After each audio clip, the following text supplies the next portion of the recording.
Walk us back a few weeks. Please don't jinx me. No, yeah. Hopefully it goes forward. But can you just walk us back a few weeks and explain the roller coaster of what it was like those few hours, and then it's happening, it's not happening. Just tell us. Start there. It was just a weird experience all around, man. Like I got that phone call about 9:30 at night. Had gotten done sparring, just got home, eating like 3 pounds of food, and they're like, "Oh, hey, if you can make weight, you're fighting in the UFC." So I spent the next 3 hours busting my ass, just working, made the weight. We get there, I can't sleep that night. I'm like, oh crap, it's finally happening, it's finally happening. I've been doing this for like 14 years, it's finally happening. Get there, like, all right, we're doing this. And like, had they stopped me when I got there, like, oh, it's not happening. I'm like, okay, I get it. But like, I weighed in. I was like, okay, it's really happening. And then they're like, it's not gonna happen.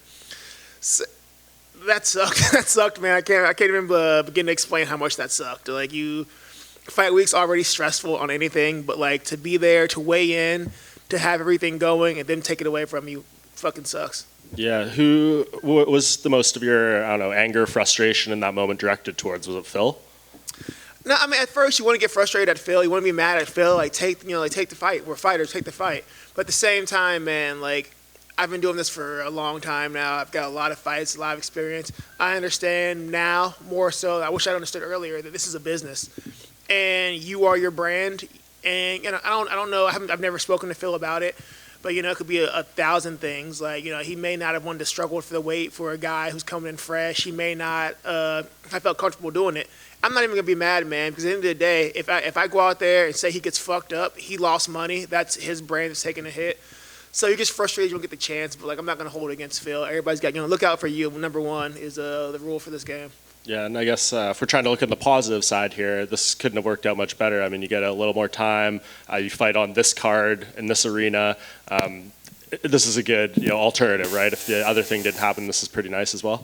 I laugh, man. I'm like, either everybody's like, oh, he pushed out. I'm like, dude, Phil may be a mad scientist. He may be a genius. Like, we're at Madison Square Garden now. I'm like, I don't know if he had an inkling, but way to go, Phil Hall. I was like, I'm not mad at the guy.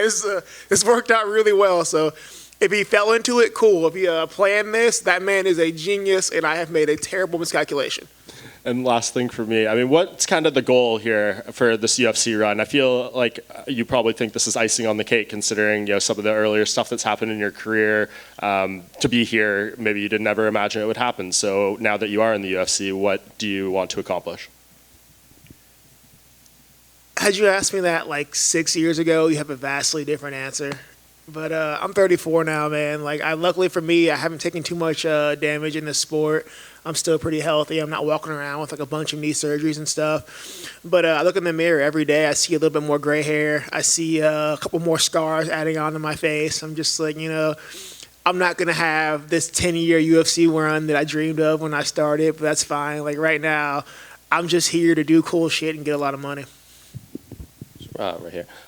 You mentioned there's obviously been a long journey to the UFC. I think just fans in general were happy when you got that last-minute fight. And then when it was taken away, they kind of felt for you. But now that you're back and you get to fight in Madison Square Garden, have you felt the outpouring of support from the fans? I really have. I actually felt kind of bad because everybody's like, yay, oh, yay. Anyway, they're going through it with me. And it's really cool to see. You're going to have people who hate you and want to see you crash and burn. But I've had a lot of love from people I don't know. Apparently, I have a lot of fans in like Turkey and England, which has been a huge outpouring. So like, thank you guys, like much appreciated. But there's been a lot of people who've kind of watched me on this roller coaster, and I've definitely had a roller coaster of a journey so far.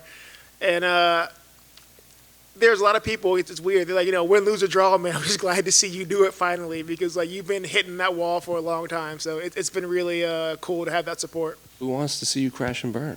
You would be surprised. I have made a lot of enemies that I wasn't aware of. I don't know what I did, but I have made a lot of enemies.